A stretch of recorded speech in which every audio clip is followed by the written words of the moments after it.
La máscara de la muerte roja, de Edgar Allan Poe, traducción de Julio Cortázar. La muerte roja había devastado el país durante largo tiempo. Jamás una peste había sido tan fatal y tan espantosa. La sangre era su encarnación y su sello, el rojo y el horror de la sangre. Comenzaba con agudos dolores, un vértigo repentino, y luego los poros sangraban y sobrevenía la muerte. Las manchas escarlata en el cuerpo y la cara de la víctima eran el bando de la peste, que la aislaba de toda ayuda y de toda simpatía. Y la invasión, progreso y fin de la enfermedad se cumplían en media hora. Pero el príncipe próspero era feliz, intrépido y sagaz. Cuando sus dominios quedaron semidespoblados, llamó a su lado a 1000 robustos y desaprensivos amigos, de entre ellos los caballeros y damas de su corte, y se retiró con ellos al seguro encierro de una de sus abadías fortificadas. Era esta de amplia y magnífica construcción, y había sido creada por el excéntrico aunque majestuoso gusto del príncipe. Una sólida y altísima muralla la circundaba. Las puertas de la muralla eran de hierro. Una vez adentro, los cortesanos trajeron fraguas y pesados martillos y soldaron los cerrojos. Habían resuelto no dejar ninguna vía de ingreso o de salida a los súbitos impulsos de la desesperación o del frenesí. La abadía estaba ampliamente aprovisionada. Con precauciones semejantes, los cortesanos podían desafiar el contagio. Que el mundo exterior se las arreglara por su cuenta. Entretanto, era una locura afligirse o meditar. El príncipe había reunido todo lo necesario para los placeres. Había bufones, improvisadores, bailarines y músicos. Había hermosura y vino. Todo eso y la seguridad estaban del lado de adentro. Afuera estaba la muerte roja. Al cumplirse el 5.º o 6.º mes de su reclusión, y cuando la peste hacía los más terribles estragos, el príncipe próspero ofreció a sus 1000 amigos un baile de máscaras de la más insólita magnificencia. Aquella mascarada era un cuadro voluptuoso, pero permitidme que antes os describa los salones donde se celebraba. Eran 7, una serie imperial de estancias. En la mayoría de los palacios, la sucesión de salones forma una larga galería en línea recta, pues las dobles puertas se abren hasta adosarse a las paredes, permitiendo que la vista alcance la totalidad de la galería. Pero aquí se trataba de algo muy distinto, como cabía esperar del amor del príncipe por lo extraño. Las estancias se hallaban dispuestas con tal irregularidad que la visión no podía abarcar más de una a la vez. Cada 20 o 30 yardas había un brusco recodo, y en cada uno nacía un nuevo efecto. A derecha e izquierda, en mitad de la pared, una alta y estrecha ventana gótica daba a un corredor cerrado que seguía el contorno de la serie de salones. Las ventanas tenían vitrales cuya coloración variaba con el tono dominante de la decoración del aposento. Si, por ejemplo, la cámara de la extremidad oriental tenía tapicerías azules, vívidamente azules eran sus ventanas. La segunda estancia ostentaba tapicerías y ornamentos purpúreos, y aquí los vitrales eran púrpura. La tercera era enteramente verde, y lo mismo los cristales. La cuarta había sido decorada e iluminada con tono naranja, la quinta con blanco, la sexta con violeta. El 7.º aposento aparecía completamente cubierto con colgaduras de terciopelo negro que abarcaban el techo y las paredes, cayendo en pesados pliegues sobre una alfombra del mismo material y tonalidad. Pero en esta cámara el color de las ventanas no correspondía a la decoración. Los cristales eran escarlata, tenían un profundo color de sangre. A pesar de la profusión de ornamentos de oro que aparecían aquí y allá o colgaban de los techos, en aquellas 7 estancias no había lámparas ni candelabros. Las cámaras no estaban iluminadas con bujías o arañas, pero en los corredores paralelos a la galería y opuestos a cada ventana se alzaban pesados trípodes que sostenían un ígneo brasero, cuyos rayos proyectábanse a través de los cristales teñidos e iluminaban brillantemente cada estancia. Producían en esa forma multitud de resplandores tan vivos como fantásticos. Pero en la cámara del poniente, en la cámara negra, el fuego que, a través de los cristales de color de sangre, se derramaba sobre las sombrías cabalgaduras, producía un efecto terriblemente siniestro y daba una coloración tan extraña a los rostros de quienes penetraban en ella, que pocos eran lo bastante audaces para poner allí los pies. En este aposento, contra la pared del poniente, se apoyaba un gigantesco reloj de ébano. Su péndulo se balanceaba con un resonar sordo, pesado, monótono, y cuando el minutero había completado su circuito y la hora iba a sonar, de las entrañas de bronce del mecanismo nacía un tañido claro y resonante, lleno de música, mas su tono y su énfasis eran tales que, a cada hora, los músicos de la orquesta se veían obligados a interrumpir momentáneamente su ejecución para escuchar el sonido, y las parejas danzantes cesaban por fuerza sus evoluciones durante un momento. En aquella alegre sociedad reinaba el desconcierto, y, mientras aún resonaban los tañidos del reloj, era imposible observar que los más atolondrados palidecían y los de más edad y reflexión se pasaban la mano por la frente como si se entregaran a una confusa meditación o a un ensueño. Pero apenas los ecos cesaban del todo, livianas risas nacían en la asamblea, los músicos se miraban entre sí, como sonriendo de su insensata nerviosidad, mientras se prometían en voz baja que el siguiente tañido del reloj no provocaría en ellos una emoción semejante. Mas, al cabo de 60 minutos, que abarcaban 3600 segundos del tiempo que huye, el reloj daba otra vez la hora, y otra vez nacían el desconcierto, el temblor y la meditación. Pese a ello, la fiesta era alegre y magnífica. El príncipe tenía gustos singulares. Sus ojos se mostraban especialmente sensibles a los colores y sus efectos. Desdeñaba los caprichos de la mera moda. Sus planes eran audaces y ardientes, sus concepciones brillaban con bárbaro esplendor. Algunos podrían haber creído que estaba loco. Sus cortesanos sentían que no era así. Era necesario oírlo, verlo y tocarlo para tener la seguridad de que no lo estaba.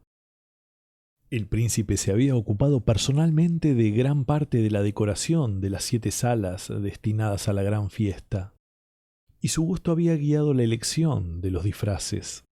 Grotescos eran estos, a no dudarlo. Reinaba en ellos el brillo, el esplendor, lo picante y lo fantasmagórico.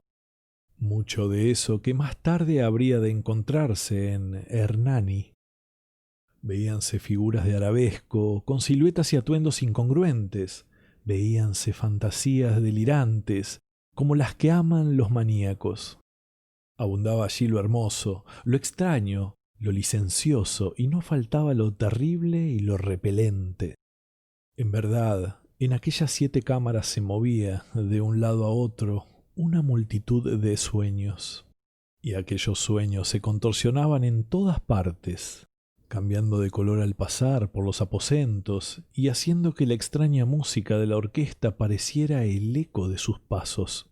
Mas otra vez tañe el reloj que se alza en el aposento de terciopelo. Por un momento todo queda inmóvil. Todo es silencio, salvo la voz del reloj.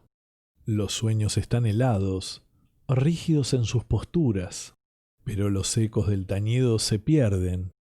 Apenas han durado un instante, y una risa ligera, a media sofocada, flota tras ellos en su fuga.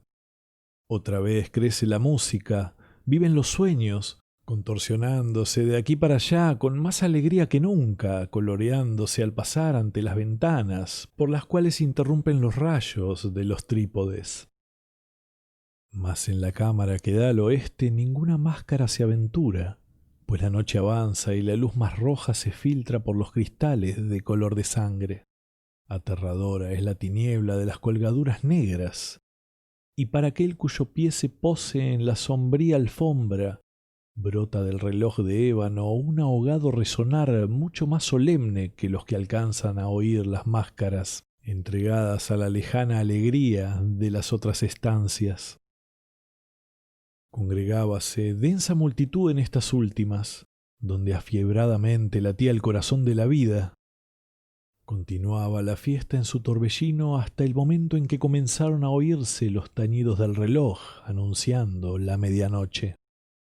Cayó entonces la música, como ya he dicho, y las evoluciones de los que bailaban se interrumpieron, y como antes, se produjo en todo una cesación angustiosa. Mas esta vez el reloj debía tañer 12 campanadas, y quizás por eso ocurrió que los pensamientos invadieron en mayor número las meditaciones de aquellos que reflexionaban entre la multitud entregada a la fiesta. Y quizás también por eso ocurrió que, antes de que los últimos ecos del carrillón se hubieran hundido en el silencio, muchos de los concurrentes tuvieron tiempo para advertir la presencia de una figura enmascarada que hasta entonces no había llamado la atención de nadie. Y habiendo corrido en un susurro la noticia de aquella nueva presencia, alzóse al final un rumor que expresaba desaprobación, sorpresa y, finalmente, espanto, horror y repugnancia. En una asamblea de fantasmas, como la que acabo de describir, es de imaginar que una aparición ordinaria no hubiera provocado semejante conmoción. El desenfreno de aquella mascarada no tenía límites, pero la figura en cuestión lo ultrapasaba e iba incluso más allá de lo que el liberal criterio del príncipe toleraba. En el corazón de los más temerarios hay cuerdas que no pueden tocarse sin emoción. Aún el más relajado de los seres, para quien la vida y la muerte son igualmente un juego, sabe que hay cosas con las cuales no se puede jugar. Los concurrentes parecían sentir en lo más hondo que el traje y la apariencia del desconocido no revelaban ni ingenio ni decoro. Su figura, alta y flaca, estaba envuelta de la cabeza a los pies en una mortaja. La máscara que ocultaba el rostro se parecía de tal manera al semblante de un cadáver ya rígido, que el escrutinio más detallado se habría visto en dificultades para descubrir el engaño. Cierto, aquella frenética concurrencia podía tolerar, sino aprobar, semejante disfraz. Pero el enmascarado se había atrevido a asumir las apariencias de la muerte roja. Su mortaja estaba salpicada de sangre, y su amplia frente, así como el rostro, aparecían manchados por el horror escarlata. Cuando los ojos del príncipe próspero cayeron sobre la espectral imagen, que ahora, con un movimiento lento y solemne como para dar relieve a su papel, se paseaba entre los bailarines, convulsionóse en el primer momento con un estremecimiento de terror o de disgusto, pero al punto su frente enrojeció de rabia. «¿Quién se atreve?», preguntó con voz ronca a los cortesanos que lo rodeaban. «¿Quién se atreve a insultarnos con esta burla blasfematoria? Apoderaos de él y desenmascaradlo, para que sepamos a quién vamos a ahorcar al alba en las almenas». Al pronunciar estas palabras, el príncipe próspero se hallaba en el aposento del este, el aposento azul. Sus acentos resonaron alta y claramente en las 7 estancias, pues el príncipe era hombre osado y robusto, y la música acababa de cesar a una señal de su mano. Con un grupo de pálidos cortesanos a su lado hallábase el príncipe en el aposento azul. Apenas hubo hablado, los presentes hicieron un movimiento en dirección al intruso, quien, en ese instante, se hallaba a su alcance y se acercaba al príncipe con paso sereno y deliberado. Mas la indecible aprensión que la insana apariencia del enmascarado había producido en los cortesanos impidió que nadie alzara la mano para detenerlo. Y así, sin impedimentos, pasó éste a una yarda del príncipe, y, mientras la vasta concurrencia retrocedía en un solo impulso hasta pegarse a las paredes, siguió andando ininterrumpidamente, pero con el mismo solemne y mesurado paso que desde el principio lo había distinguido. Y de la cámara azul pasó a la púrpura, de la púrpura a la verde, de la verde a la anaranjada, desde esta a la blanca y de allí a la violeta, antes de que nadie se hubiera decidido a detenerlo.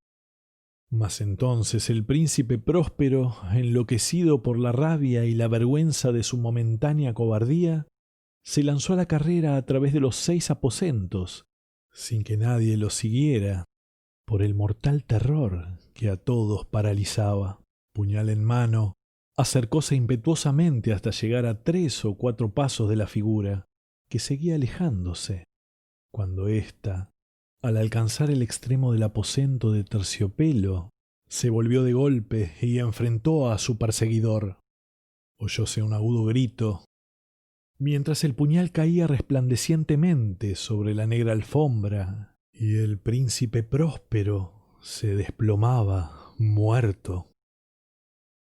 Reuniendo el terrible coraje de la desesperación, numerosas máscaras se lanzaron al aposento negro, pero al apoderarse del desconocido, cuya alta figura permanecía erecta e inmóvil a la sombra del reloj de ébano, retrocedieron con inexpresable horror al descubrir que el sudario y la máscara cadavérica que con tanta rudeza habían aferrado no contenían ninguna forma tangible. Y entonces reconocieron la presencia de la muerte roja.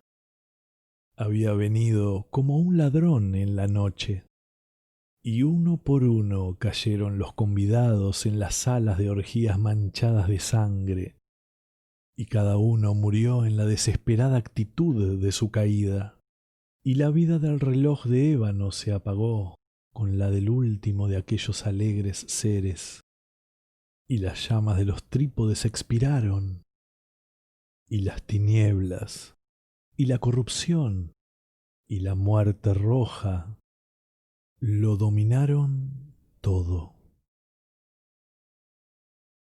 La máscara de la muerte roja, de Edgar Allan Poe. Traducción: Julio Cortázar.